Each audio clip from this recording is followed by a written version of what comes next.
Hey everybody, my name is Dennis if we haven't met yet, and I have the honor to serve as one of the staff members here at Meltrotter Ministries. As I hope you know, we're in a capital campaign that we're calling Immeasurably More, because we believe that God is willing and able to do immeasurably more than we can ask, think, or imagine. So I'm here today to share with you some of what this campaign is about.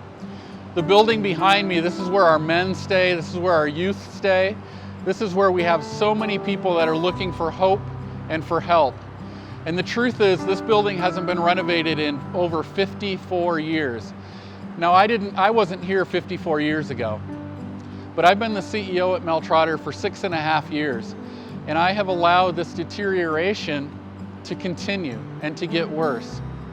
It's taken us 6.5 years to get to the point where we can come to the community and say, help us provide dignity. Because you can see behind me, you can see the windows, you can see the walls, and you know what that means? That means that some of these rooms we can't use because when it rains or when it snows or when the wind is blowing, it goes right through these deteriorating walls and windows, and we can't have guests there.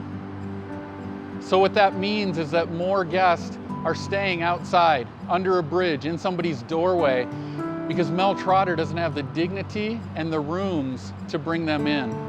You know, we talk about the compassion of Christ. We talk about sharing the love, hope, salvation with Jesus, with everyone. But people remember how you made them feel. Jesus took care of physical needs.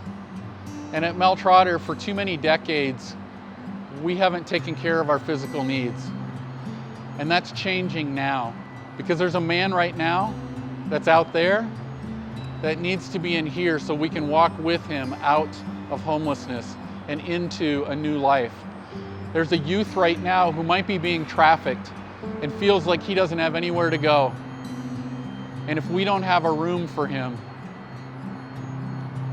then we're not doing what God called us to do.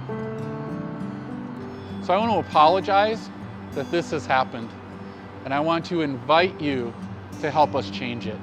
Thank you, and God bless.